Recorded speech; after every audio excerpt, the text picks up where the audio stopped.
To the Swinging Christies, the podcast about Agatha Christie in the swinging 60s. I'm Dr. Mark Aldridge. I'm an associate professor and I've written a lot about Agatha Christie, including my new book, which you can buy now, Agatha Christie Some Horrible Experts on Wickedness. Yes, and I'm Gray Robert Brown. I'm a writer and I'm bewitched by Christie. Ooh. Nice. Ooh. Terrifying. Ooh.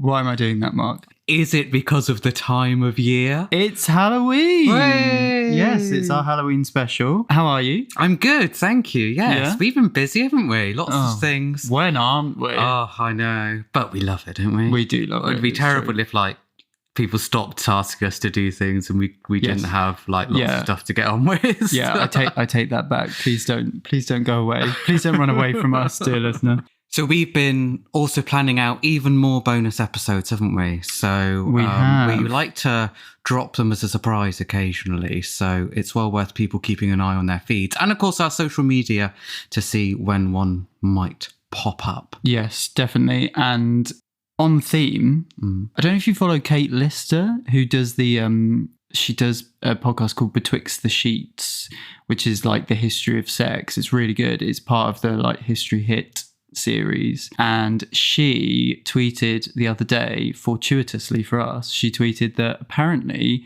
you can go on Etsy and pay a witch to curse someone for you. Wow. Does this person have qualifications? Have they been to... Do you mean Kate Lister? I mean the witch. How do you know?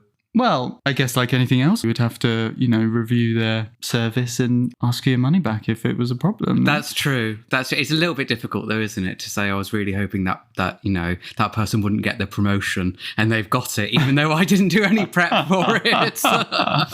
Yeah. But anyway, I just want to make it clear that wasn't a threat, Mark. Thank you. Buts. You immediately went into the buts there. But you are aware of the service. Oh dear. So Gray, well, let's go back in time, of course, to the 60s. Where else? 1969, we're going to be having a Halloween party with Agatha Christie. Yes. But where does Halloween come from? Where does Halloween come from? What is Halloween? But I know the answer to this because it's in the book. So it's the 31st of October when witches ride on broomsticks. I love that. That's Poirot speaking, isn't it? It's like, yes. Of course I know what Halloween is. But it's actually kind of talking to what we wanted to open this episode with, isn't it? Which is, I guess this is a bit of myth busting potentially on our part. There's this perception that Halloween as we know it is actually a pretty modern conceit. And I think it's fair to say that in our research, we found kind of evidence both to the contrary and to back that up. And whichever way you look at it, that has interesting consequences for the fact that Christie is writing about Halloween in 1969. So to start off, what are your thoughts on Halloween, Mark? Do you like to be scared? Should I be wearing a white sheet currently? I love horror films. Okay. And so I love to tie that in with Halloween and stuff. So that much of it I love. Mm-hmm. I hate fancy dress parties.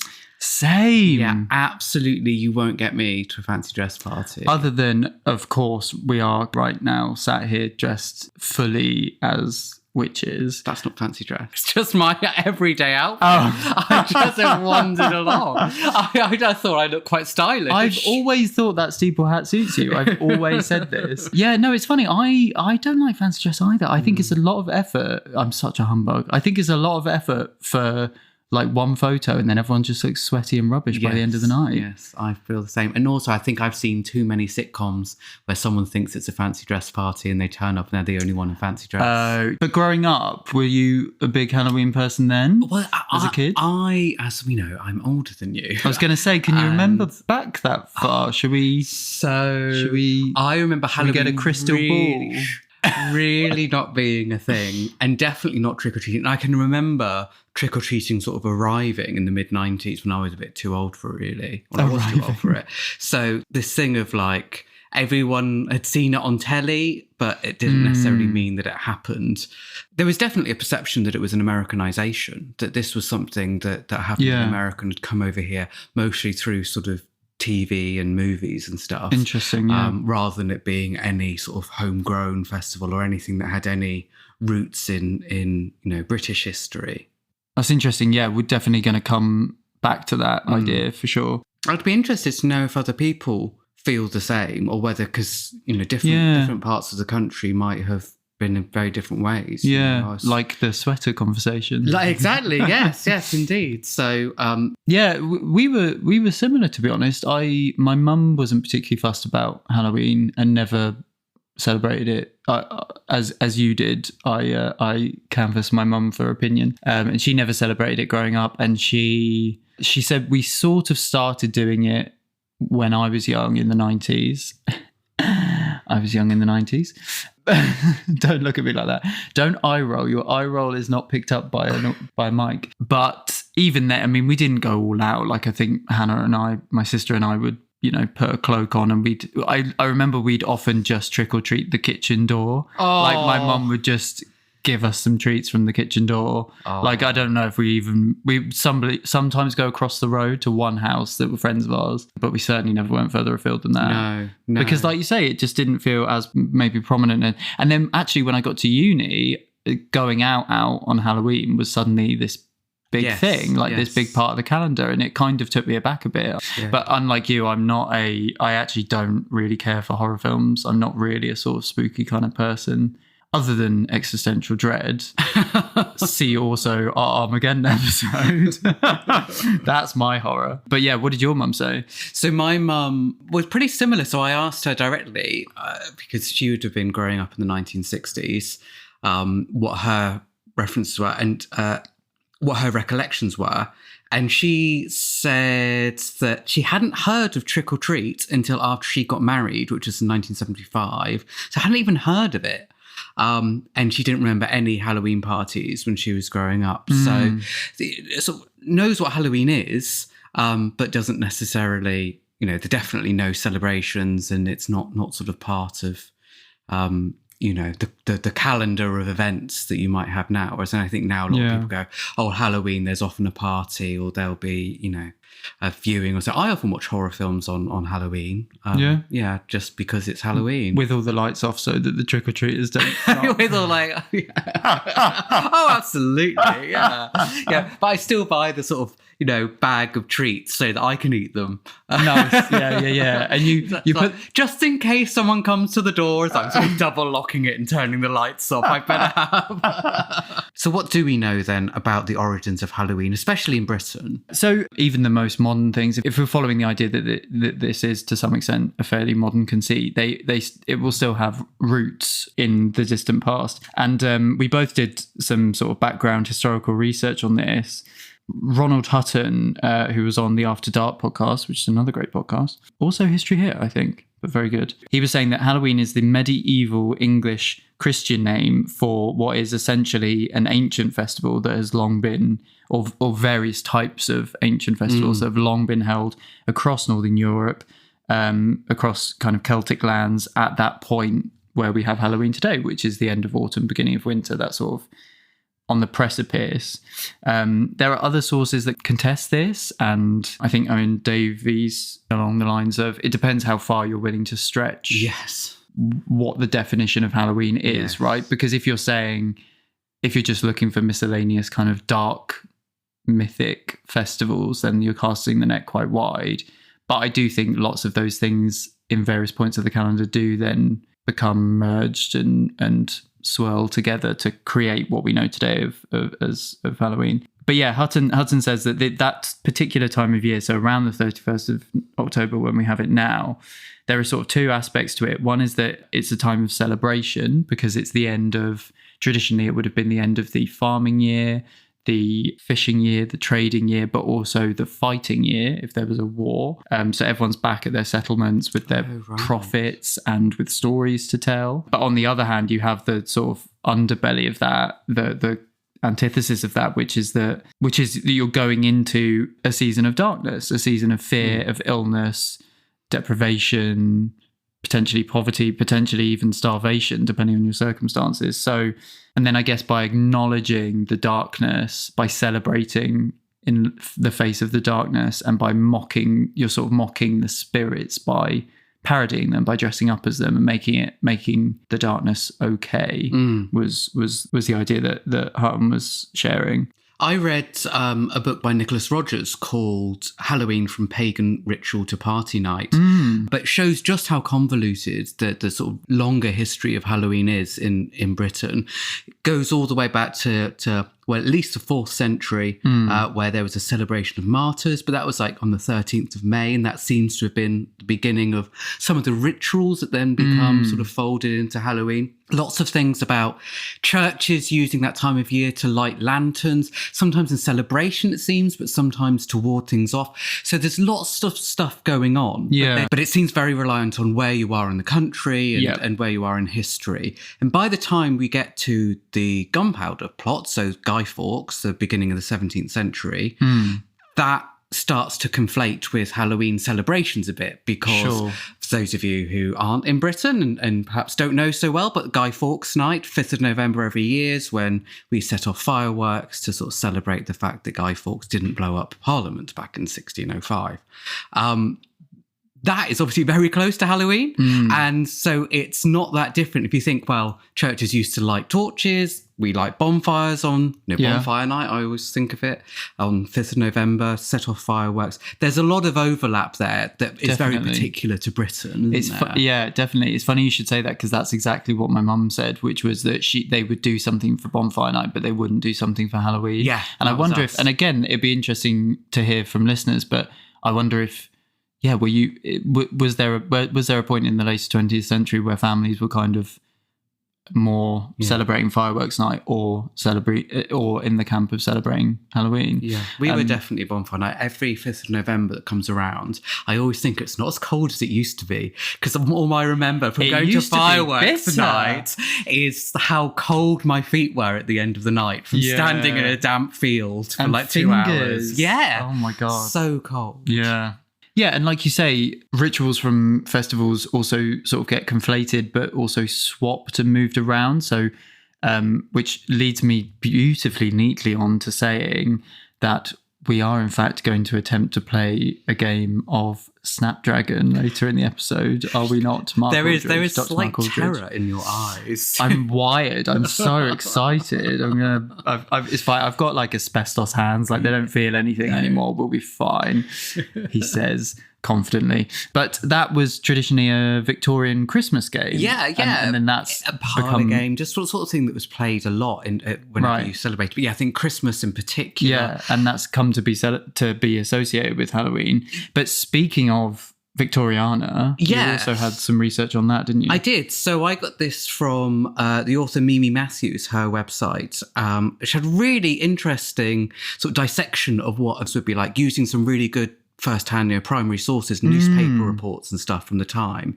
And, go and look at the website to find out more details about this. But basically, Queen Victoria seemed to love it. Hello? Oh, no. It's a trick-or-treater. Oh, trick. Actually, I should come back and I'll hold a mirror up. And then we'll be see if you're my future husband. My future husband. This is a joke that Johnny absolutely will not get, but the listener will get if indeed I leave that in. So Queen Victoria celebrated Halloween at Balmoral Castle up in Scotland on a really grand scale. So more than just playing a game of Snapdragon, she had a procession, lighted torches. This was apparently a fun night for the staff as well, who could take part as well as being, part of the celebrations, but part of the ritual, I guess, as well. People would be dressed as hobgoblins and fairies. So the sorts of games they were playing were things like apple bobbing and games that would give visions of the future. So we'll talk about some of those because they pop up in Halloween Party. All of those sound spookily familiar, you might say.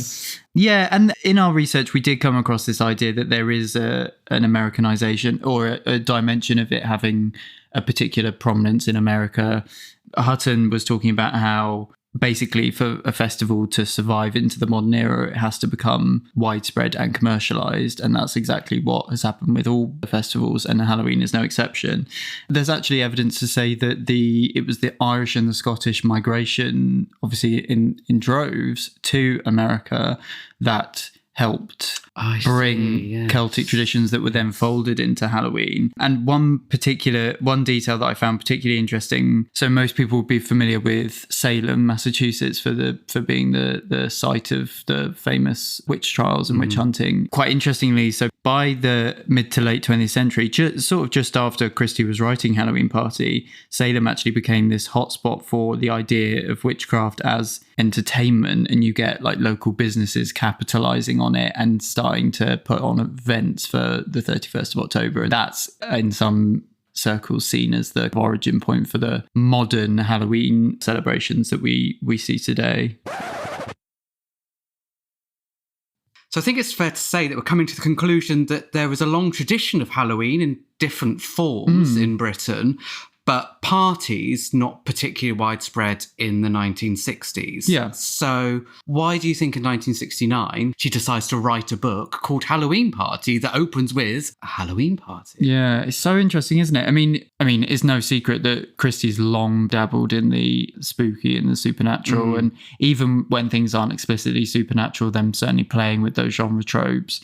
And I mean, even if you're just looking at our swinging texts, within that alone, you've got The Pale Horse and Endless Night at either end of the decade that are both so... They wouldn't feel out of place to read on All Hallows Eve, shall we say, even if they're not technically set then. And even The Patient and the Rats don't feel dissimilar from this vibe, do they? Yeah, I could really see them as like a Halloween night TV special, you know. Yeah, like get Mark Gatiss on it. Yes. Yeah. Mark, if you're listening. What was interesting, when I researched Agatha Christie on screen years ago, I noticed that how often in the early 50s in particular, Agatha Christie productions were shown at Halloween.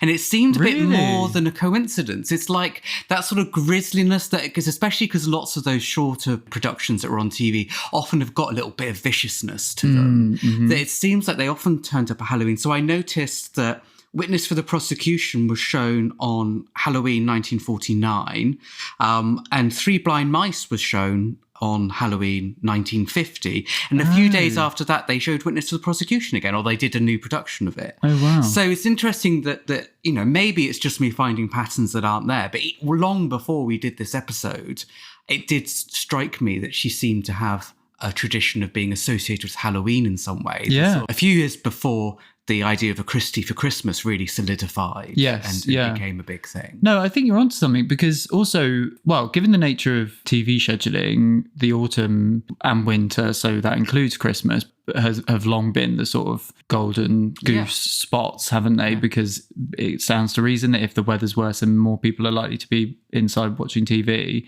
or in Christie's case, sneaking downstairs and asking the cook very politely if you can borrow it.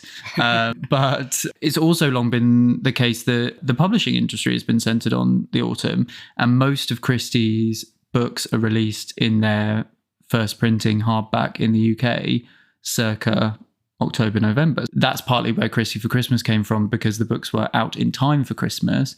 But maybe there's also an argument to say that she has an association with Halloween because a lot of the publication dates would have fallen quite close to that as well. Which reminds me, actually, I was re-listening to the All About Agatha episode for Halloween Party as part of my research for this.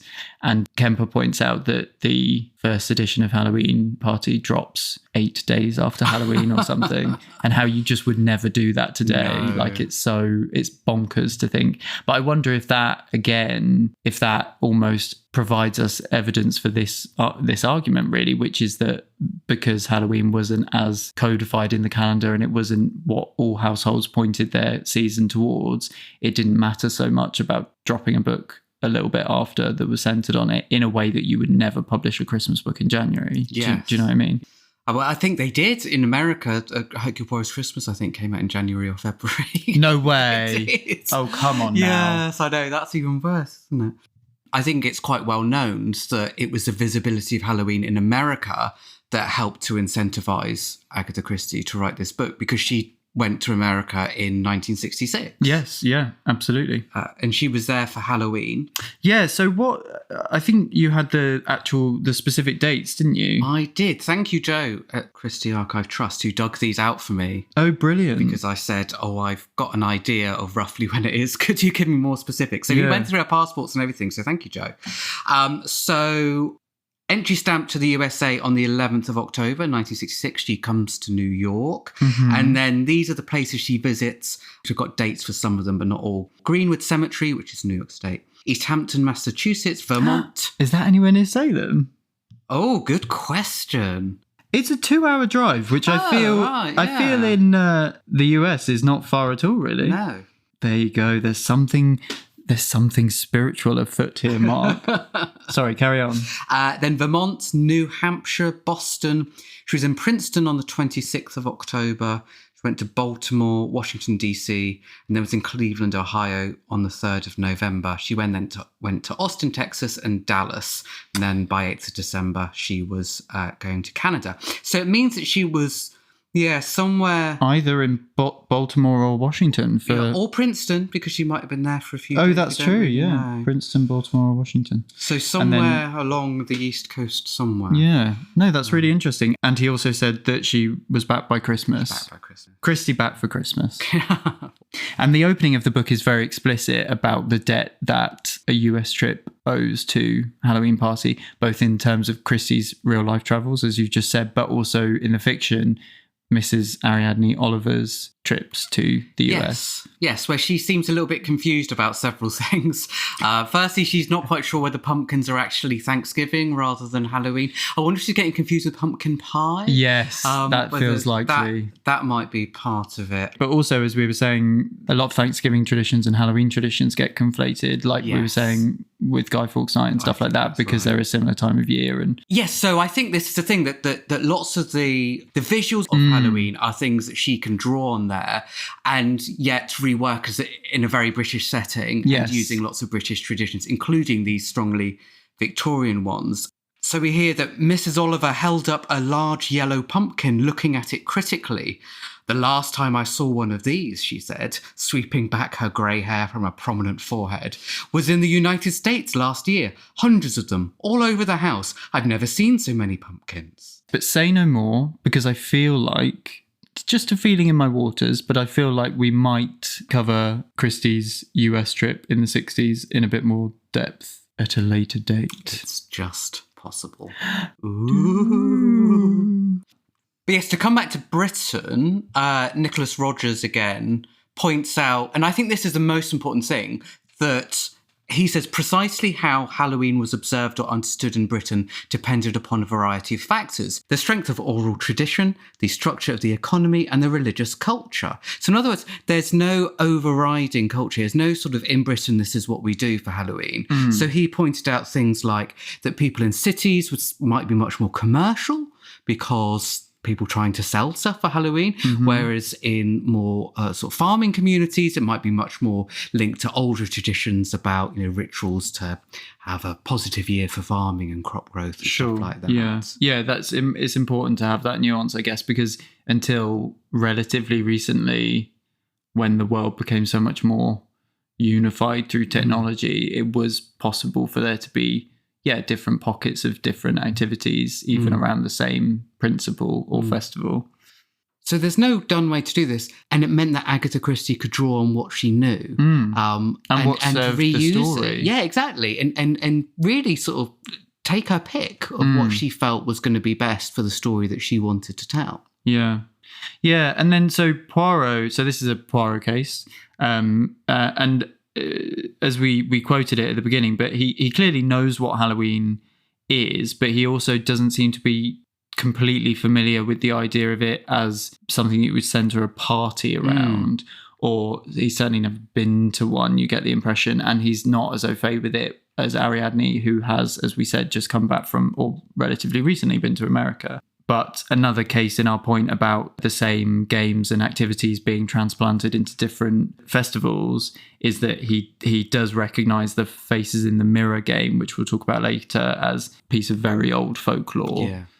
Halloween itself, though, is not necessarily the be-all and end-all of the book. I think that because of the title, and because of the covers, often, always riffing, of course, on Halloween and pumpkins and whatever. Actually, the party itself, it's made very clear towards the beginning that it's a party for school children who are moving from one school to the next. I read this again last night, and she actually says the phrase 11 plus party. Yeah. And I thought, God, what a boring working title that would be. Yeah. Like, imagine that's not going to shift as many copies, is it?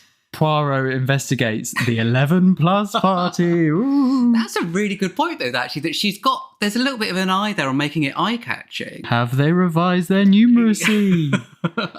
That's a real terror, isn't it? The scariest thing is doing an exam. That it is Halloween, it is a Halloween party, but it's not like anyone said, oh, Halloween's coming up, we must throw a party. No. It's just sort of linked together nicely. Yeah, and the book does, as it goes on, becomes less and less about it. The Halloween party is the instigator, and then it becomes less and less explicitly about Halloween as it goes through. But also, you made the point that there is this feeling that maybe the prominence of young people helps provide it with the Halloween dimension that it does have. Yes, I think makes it feel really modern. Like it's definitely a 1960s Halloween party because, oh, sorry, that cat's just come out. Hello. He's rubbing his bloody fur all over my drying sheet. I'm rubbing my fur over your drying sheet. It's a green sheet, which is what they have when they play Snapdragon. Oh. But I didn't wash it in time, so it's still drying, so we won't be able to use it. But the thought was there. Well, I think it's a green baize. I think it is. Green baize cloth in the book.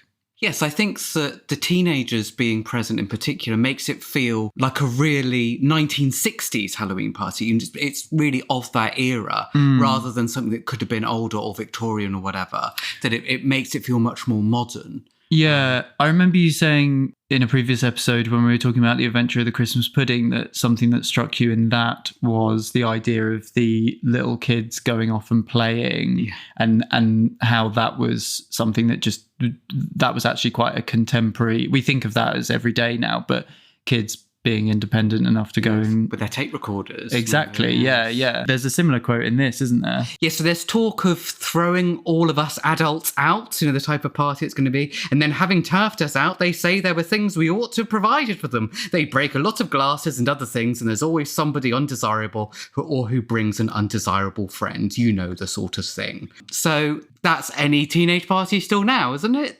We quoted the rest of that in our drugs episode, didn't we? Yes. And now's probably a good time to say that for all things spooky dooky, then our horror episode is obviously up and available because we talked at length about some other aspects of Halloween Party in that, didn't we? We did.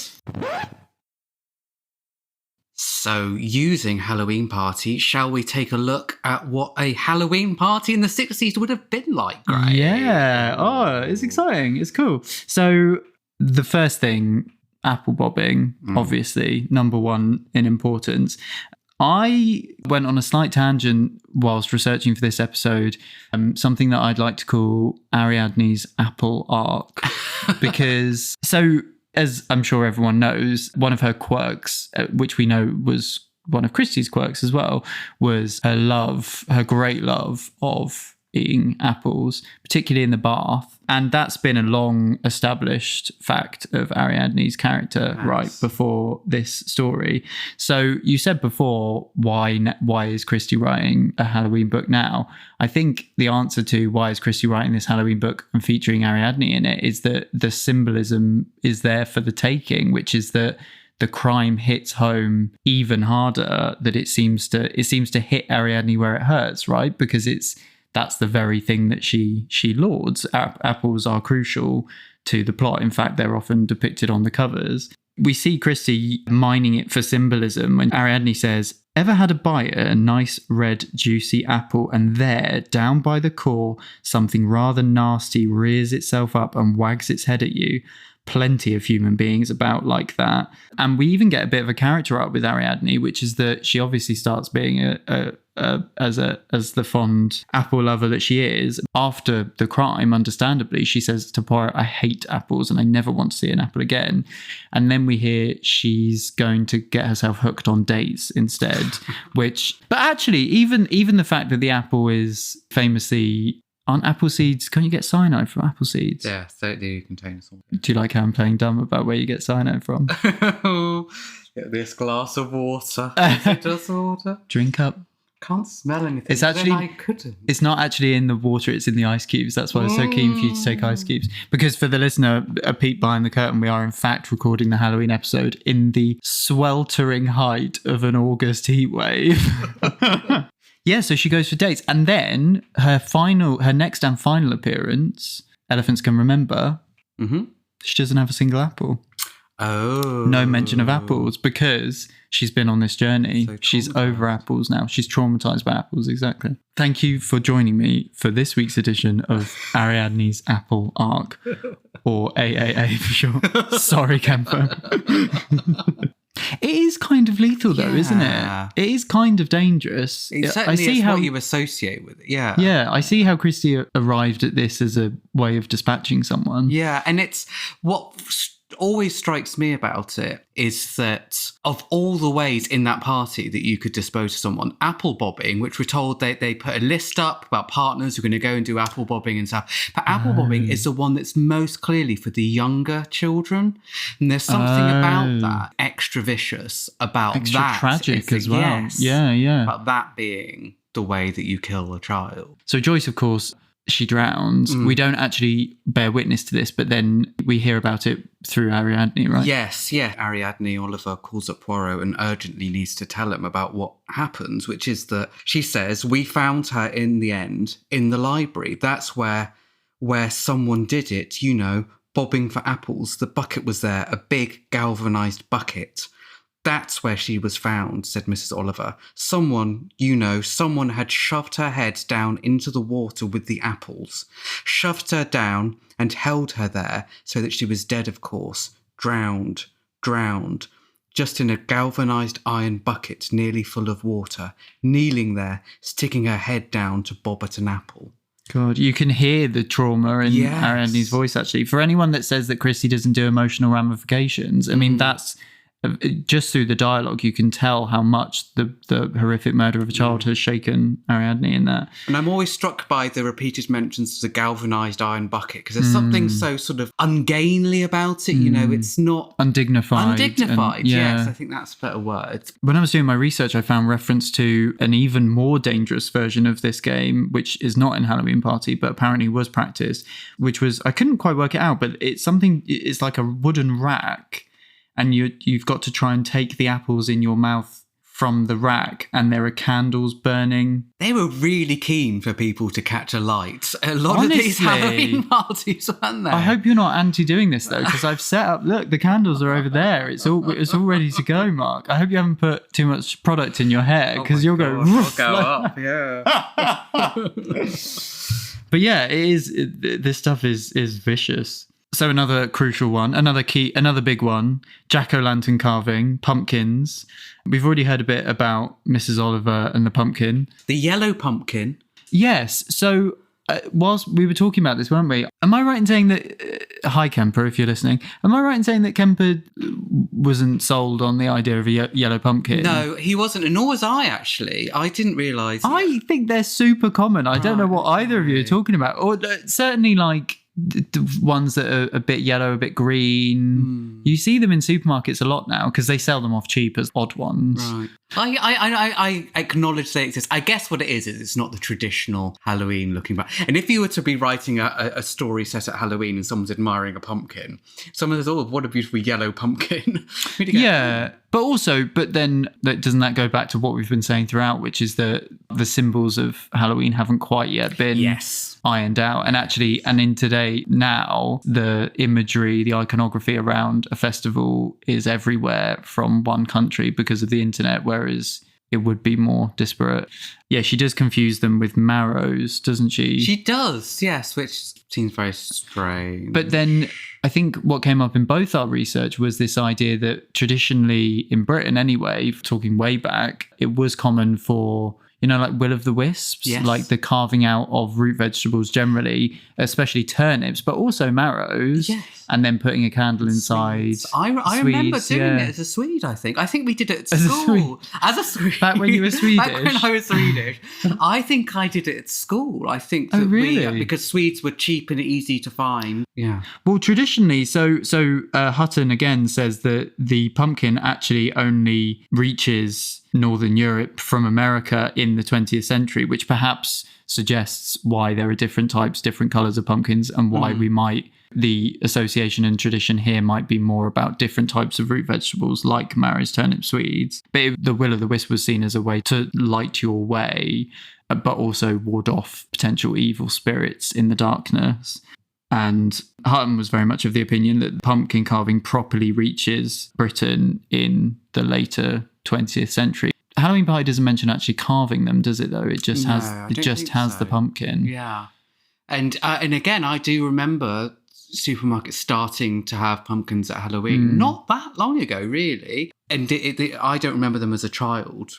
And there's also a notable absence in the book for trick-or-treating, isn't there? Which for a modern reader, I think, would be quite surprised that it doesn't even get mentioned. Yeah. But it's another thing that, according to Nicholas Rogers' book, it says that modern trick-or-treating came from America in the late 20th century. Although, as he points out, similar things happened in parts of Scotland and Ireland much earlier. So it's not a completely foreign tradition. No. But as the modern day idea of it, that you wander down your suburban street in, southern England or wherever, that definitely comes in the late 90s. And I still think it's not as, maybe I'm wrong, and again, it will be really interesting to hear from listeners on this, but I still don't think it's as big of a thing here, trick-or-treating, as it is in America. I think most people follow the rule that if there isn't decoration outside your house, then you wouldn't expect to be trick-or-treated.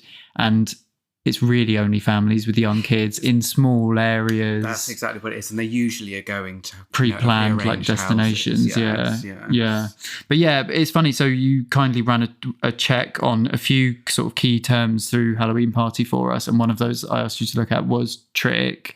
And we do have mention of, that's very much the way Leopold, the child in Halloween Party, is characterized as someone that plays, it says he plays tricks on people and eavesdrops, finds out all their secrets. And obviously that then becomes sadly very relevant, because that is the undoing of Leopold. That's the death of Leopold. But yeah, so trickery and mischief very much part of the fabric of the book. And like you say, a tradition dating back further, but not explicitly trick-or-treating. Something that turned up in my research was Professor Owen Davies pointed out that there is such a tradition. Have you heard of Mischief Night? Which is like a mid-19th century until the 1930s-ish. And it was usually the 30th or the 31st of October, again, North America. And this was basically gangs of young men performing tricks like knocking over toilets, disrupting train tracks, like varying from the inconvenient to the actually quite dangerous. But that idea, which is not unique to this, of letting oneself go, like a night where topsy-turvy mischief rules, which is possibly one of the origin points. Okay, so we're at Agatha Christie's Halloween Party in 1969. Yeah. I'm hungry, Gray. What kind of catering can I expect to see? Well, quote, rich ice cakes, savouries, prawns, cheese and nut confections. And if you're Karen Pierce, then deviled eggs, although they're not mentioned in Halloween Party. But Karen Pierce's cookbook that's themed around Christie books, her dish for Halloween Party is jack-o'-lantern deviled eggs. And Very Fanny Craddock, that actually. I really buy that as an idea. I think Fanny Craddock would absolutely have made those on her TV show. I mean, I would have made them for you as part of today's recording, but famously I'm vegan.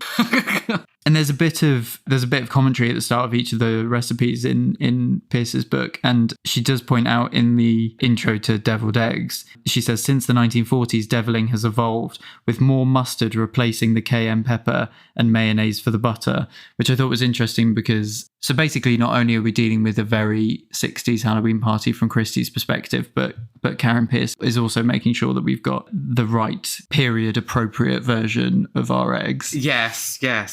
And it's worth noting that it's not going to all be spooky, this, is it? This is a celebration. People are going to be having fun. So there's references in Halloween Party to red and blue lights on the stairs. And I guess red's a bit spooky in particular. I was going to say, I think the hues of those would be quite atmospheric. Yeah, I guess so, yeah.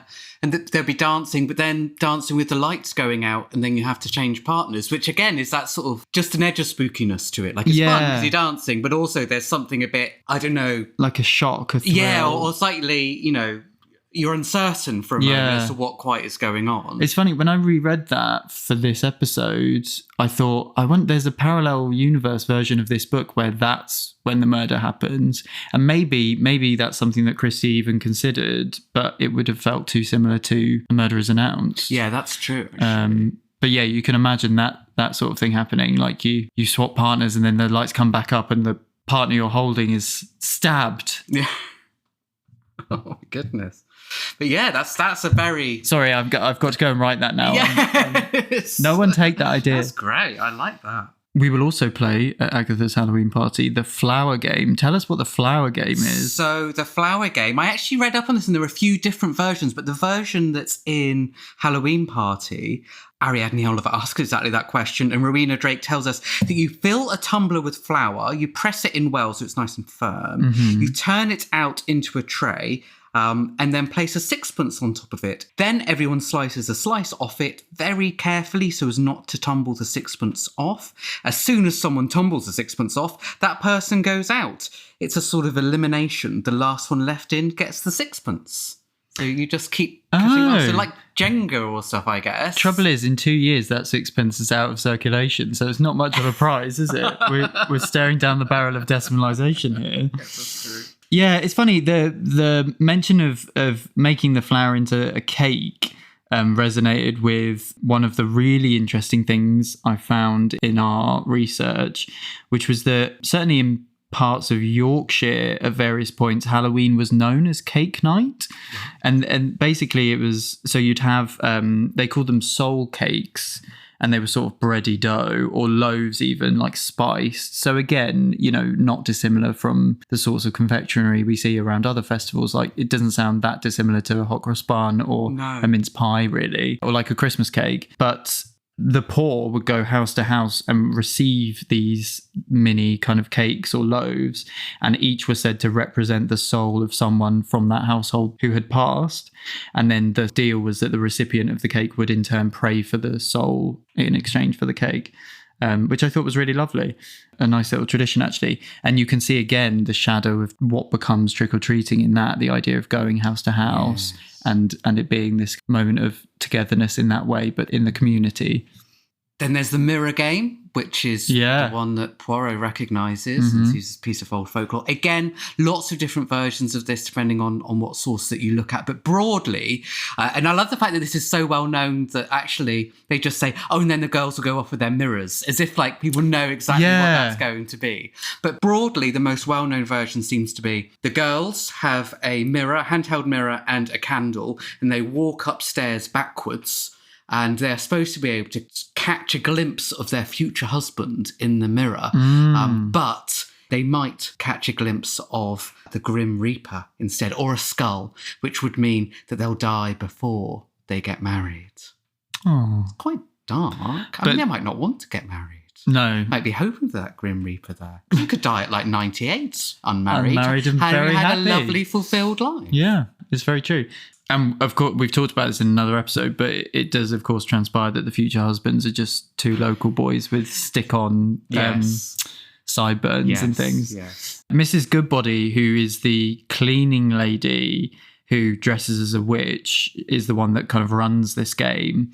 There's a nice quote from her. She says, "Now, my dear, sit here. Yes, under this light here." Sit here and hold this little mirror in your hand, and presently, when the lights go out, you'll see him appear. You'll see him looking over your shoulder. Now, hold the mirror steady, and then this is in italics. Abracadabra, who shall see the face of the man who will marry me?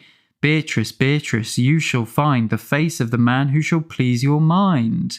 A sudden shaft of light shot across the room from a stepladder placed behind a screen. It hit the right spot in the room, which was reflected in the mirror, grasped in Beatrice's excited hand. "Oh!" cried Beatrice. "I've seen him! I've seen him! I can see him in my mirror." Sweet, really. And then it's just Nicholas with a tash. Yes. Poor Beatrice. I hope she's okay. It speaks to the atmosphere of the book, that kind of melding of romance, like almost a hint of romance, but also spiritualism and spookiness. And I think today there's still a tradition of the mirror being linked to Halloween or spookiness, because I think now you're more likely to have people playing Bloody Mary, which there are various versions Yeah, I hadn't heard of this. I mean, to me, this is the cocktail I have when I'm hungover. Yeah. This is, I remember it being a sort of, sometimes like a little ripple at school or something that you hear about. And there was one thing that people were going to play Bloody Mary, which there are versions of, but basically you recite Bloody Mary a certain number of times in a mirror. You might spin around at the same time, and then you're supposed to see Bloody Mary or some sort of person in the mirror. I don't think there's any great plus points to playing this game, even if it were to work. I'm not sure you're going to, you don't get a glimpse of your future husband in the mirror. Well, unless you're going to marry Mary. That's very true. I was going to say, actually, I lied. The reason I get a Bloody Mary is not for the hangover. What it is, when you have to wait ages for brunch in a restaurant and they bring cocktails or they bring you drinks quicker usually. So I always think I'll get a Bloody Mary because then I know I'm going to have an olive, I'm going to have a bit of celery, and I can snack on that and quell my stomach rumbling whilst I'm waiting for my food to arrive. Then we play a game of Snapdragon. Yes. So tell us about this. Yes, it's a very old tradition. In Samuel Johnson's 1755 dictionary, he describes it as a play, a game, in which they catch raisins out of burning brandy and extinguishing them by closing the mouth, eat them. Very old tradition, supposed to be a bit eerie. It's suggested in the book that it's played in the library because that's supposed to be eerier. Yeah, but, it's darker. We talked about this, didn't we? Because I wondered if there's something about the way that it's discussed where the Snapdragon game is versus where the apple bobbing is. The apple bobbing ending up in the library, ending up being the site of a murder, given that one of the murderers is quite involved in this conversation about where these things are going within the house. Wondered if that was a bit of clue dropping, but it doesn't seem... No, because I thought exactly the same, but it's actually a couple of paragraphs later that Joyce first says that she's seen a murder, which is quite the motivation for her death. Yeah, unless of course Christie was putting that in there in an early draft to think to then as a clue, but then later realised it wouldn't work, which is why she never pays it off. But also, isn't there a feeling that Joyce wasn't found for a while because it was in the library as well? Yes, that's true. So it is a convenient place to have the murder, and we know that the person that does it is the one that decides where that game is being held. So it feels like it's all lined up to... It's, again, just an avenue of a draft that never quite was, I guess. This is such an old tradition, Snapdragon. I think it would be a real shame if it died out. So what do you think? I'm terrified. About playing? I think we should play it. A quick game of Snapdragon. Go on then. Okay, you ready? Yeah, why not? Okay, so we've got a shallow dish. We've got gently warming brandy. Because 'tis the season. What else do we want? It smells like Christmas, doesn't it? It's not. It's famously not what we were going for. But okay, do we throw the raisins in first, or do we throw them in afterwards? The raisins go in now, sure. Okay, pop the raisins in with your as yet unburned fingers. I'm going to get some flaked salt as well, because I read somewhere that might cause sparks. Oh, hence the snap of Snapdragon, I guess. Yeah. Actually, I've got some almonds. Almost our entire sort of research into this as to how it works on any practical sense was a YouTube video I found of a lovely American lady who showed us how to do it. Sorry, I have to hide my almonds because Johnny's allergic, so they're like squirreled away. Okay. Yeah, ready? Yeah, I'm ready.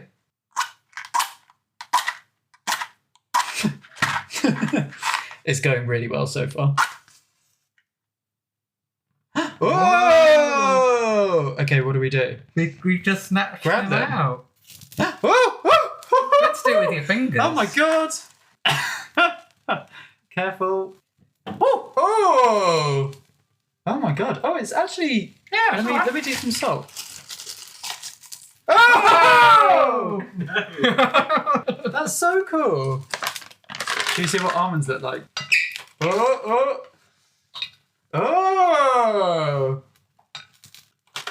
Oh, how exciting. Come on, Snapdragon. Mark did one very I did do one, but it sort of flipped over there, so I'm a bit worried about... Mine ended up on the floor. Way, I did it! Hey! Mine fell off. Like a grown-up, even though I'm playing a teenage girls' party game. Michelle, if you're listening, we finally had the slumber party without you. Yeah. Take that one. Yeah? Yeah, go on. How? You just take it. It burns so quickly. Ah. Yeah, well, don't. You're just like you're snatching it out of. But- just imagine if you're But it's making not called a soup. It's not called You're making a soup. Snapdragon. You're making a soup, and you want a little bit of mushroom. Ah! That's it, and then pick it up. Oh! It extinguishes immediately as you take it away. Just spat out. Right, failed with the most different. Oh, yes. Which is eating it. What can I say? I'm more of a thinker than a doer, as anyone who listens to this will attest. It's burning for ages. I thought it would be done by now. Oh, careful. Oh, this is Well, I brilliant. think you put quite a lot of... Oh, very good. A successful game. Yeah, there you done. go. You definitely... I don't know if it was the object of the game, but if it was, then you definitely won. I don't know if there are It's winners. basically a win. I think the winning is just like who can scoff the most raisins. The winning was the friends we made along the way. Happy Halloween. Dear. Also at the party, maybe not quite as fun as Snapdragon, there's a broomstick competition, isn't there? Which I'm really intrigued by, because apparently the girls and boys arrived holding decorated broomsticks for a competition. First, second and third prize. I have racked my brains thinking about how you decorate a broomstick. It's not a fast canvas to work on, is it? isn't. Famously quite long and thin. Yes. So, intriguing idea there. But We can do that for our next Halloween special. Yes. We'll bring our own broom. We'll fly in on our own broomsticks that are covered in glitter. Speaking of broomsticks, so witches are obviously a very important part of Halloween, and indeed, witches do have a presence in the book, don't they? So, who is described as not only having the necessary hooked nose and chin, which almost met, was admirably proficient in producing a semi-cooing voice, which had definitely... Oh, I wish I'd thought of that when I was reading her dialogue a minute ago. Would have loved to have tried a semi-cooing voice, whatever that may be. Like pigeon-like. yes. Which had definitely sinister undertones and also produced magical doggerel rhymes. And later we hear from her directly. She says, "I always does the witches round here. Vicar, he complimented me last year, and he said as I'd done such a good job in the pageant as he'd give me a new steeple hat." But she's very vividly drawn, that character, isn't she? And She's it's very proud of this. Like, she's not sort of, it's a bit embarrassing. They think I'd be good for the witch. Yeah. She loves it. She feels really part of the events, I think. Yeah, definitely. And it's not dissimilar to the way that witches are discussed in By the Pricking of My Thumbs either, which is the book immediately before this. It's the year before, right? Yes, that's true. And Poirot meets Mrs. Goodbody, so we get an idea from him as to how convincing a witch she may or may not be. Because he says of her face that it was indeed perfect as a model for a witch, although he thinks that personality-wise, he expects that Mrs. Goodbody is much purer than your standard witch. The fact that it almost undoubtedly went with extreme amiability of character did not dispel the illusion. She talked with relish and pleasure. Aww. So she's a nice lady who... You picked up on a mention of witch balls? Yes, which I had to look up, although I sort of knew what it was once I'd looked it up. As in, I'd seen them before in pubs, I think. Because, Where else? yeah. Where else would you But you have know seen when them, you Mark? go to a pub and they've got lots of things that have been there for a long time, like hanging up. Like locals. Like locals. But when there's a description of the party early on in Halloween Party, we're told that the guests are standing on chairs to put decorations, and there are brightly coloured witch balls at a suitable elevation. So I looked up what a witch ball is, which is a hollow sphere of glass, and that historically witch balls were hung in cottage windows in 17th and 18th century England to ward off evil spirits, witches, evil spells, ill fortune, and bad spirits. So basically warding off, everything bad in the sort of supernatural sense. Well, they didn't work, did they? No, because I got into the pub. No, I mean in the party. Poor Joyce. Yes. Well, no, but the murderer was already inside. I just wanted to round us off with, so we've spoken at length of the specifics of what is kind of blatantly present in this party, in Halloween Party, which makes it feel, peak Halloween, peak 1960s Halloween when it was celebrated. But I think there's maybe something grander in the subtext as well. And that is ultimately Halloween at its heart is about remembering the dead. I think that's something that came up in both of our research continually. That's certainly what according to Hutton, what the medieval Christians contributed to the traditions that already existed. The key thing that they contributed, specifically this Catholic idea of being able to speak to the dead, almost that the walls between life and death, the living and the dead, are more porous at this particular time of year with, spirits bleeding through. And it made me think that actually, I said before about how it was an obvious choice for an Ariadne title because of the Apple association, but it's also an obvious choice when you look at it like that as a Poirot title, because as we know, he's Catholic, and therefore he is probably someone who believes in souls being trapped in purgatory and them seeking peace in this world in order to pass to the next. And, Christie readers often say, I'm sure we've said it before, that this is one of Christie's darkest and most barbaric books, featuring the brutal killings of, well, not one, but two kids. Yes, that's true. But when you look at it like this, I actually think the setting of Halloween implies a level of respect and emphasis on the victim, particularly Joyce, that would otherwise be lesser at another time of year if the book didn't have that Halloween anchor. And it made me think that the working title was Easeful Death.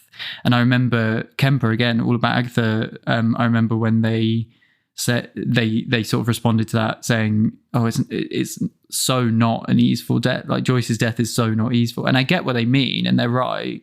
But actually, when you look at it like this, I think the word easeful makes more sense, because it's like this is a story about finding some sort of peace for the dead, aka Joyce, the girl that was innocent, that was drowned, bobbing for apples, just a girl. So yes, this is me lighting a candle for Joyce, really, who's fictional, but still.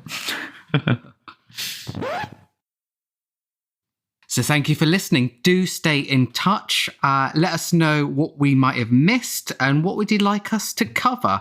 Indeed, what is your favourite swinging Christie? That's what we'd love to know about at the moment. It always fascinates me, especially because we've said before to each other that ours changes on all the time, daily basis pretty much. So yeah. And specifically for our upcoming Christmas special, we'd love to know if you have any memories of celebrating Christmas in the 1960s, or if maybe your parents or someone you know has memories of celebrating Christmas in the 60s.